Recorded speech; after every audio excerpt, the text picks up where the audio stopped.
So here's a trigger for depression in your young adult to adulthood, even in teenage life, even in your teenage life.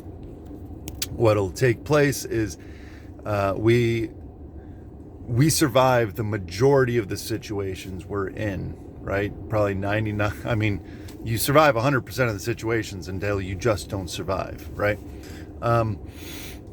And whatever that coping mechanism is that you used as a child, you then use it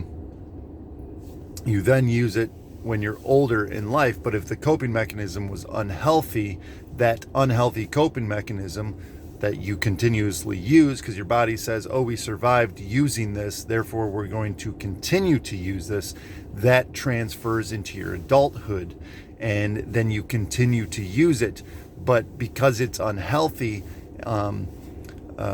it triggers an imbalance. Your body realizes that there's an imbalance going on in its life, and therefore triggers depression. So when you're depressed, many times it's very, if you don't know where the depression is coming from, it's very, it can be very beneficial to look at your childhood and the coping mechanisms you use as a child. For instance, if you were, let's say as a kid, no one's playing with you, or there's a lot of abuse, a lot of chaos, a lot, something to that fact.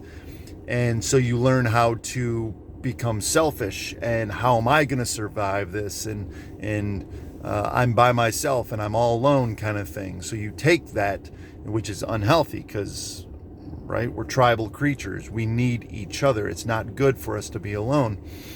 But you take that and it worked. So that creates a positive feedback loop where you're going to do it again because it continues to work and continues to work.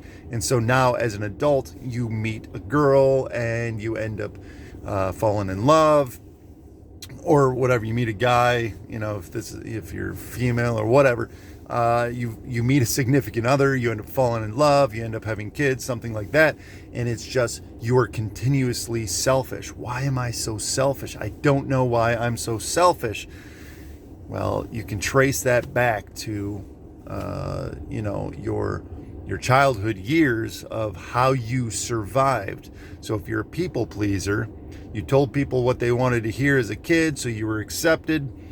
Boom, you transfer, 20 years in the future, you're 40 years old, wondering why you're still a people pleaser, because that positive feedback loop, and it starts causing depression. So just thought that was an interesting take on where depression comes from.